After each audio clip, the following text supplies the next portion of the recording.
សាលារៀនមិនមែនគ្រាន់តែជាអគារមួយប៉ុណ្ណោះទេវាជាគ្រឹះនៃការកសាងអនាគតរបស់ប្រទេសជាតិយើងនៅពេលដែលសាលារៀនមានគុណភាពល្អ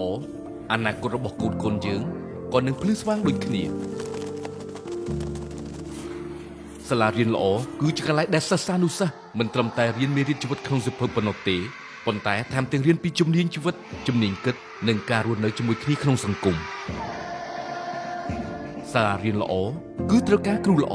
ដែលមិនមែនគ្រាន់តែជាចំណេះដឹងប៉ុណ្ណោះទេប៉ុន្តែក៏មានចិត្តស្រឡាញ់ការងារនិងចេះលើកទឹកចិត្តសិស្ស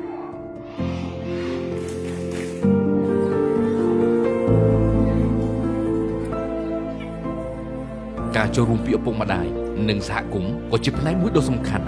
ពេលវេលាដែលសាលាគ្រួសារនិងសហគមន៍ធ្វើការរួមគ្នានោះកុមារនឹងទទួលបានការគាំទ្រគ្រប់ជ្រុងជ្រោយ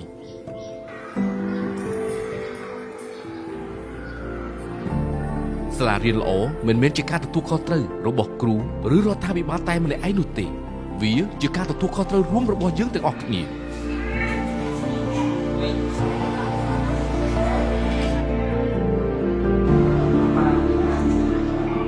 សុជីវធម៌ល្អក្នុងសង្គមពិតជាមានទំនាក់ទំនងយ៉ាងជិតស្និទ្ធជាមួយនឹងការអប់រំរបស់គ្រូ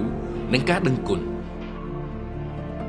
គ្រូបង្រៀនមិនត្រឹមតែបង្រៀនចំណេះដឹងប៉ុណ្ណោះទេប៉ុន្តែថែមទាំងជាគំរូល្អសម្រាប់សិស្សនៅក្នុងការបង្ហាញគុណតម្លៃនិងការប្រព្រឹត្តល្អ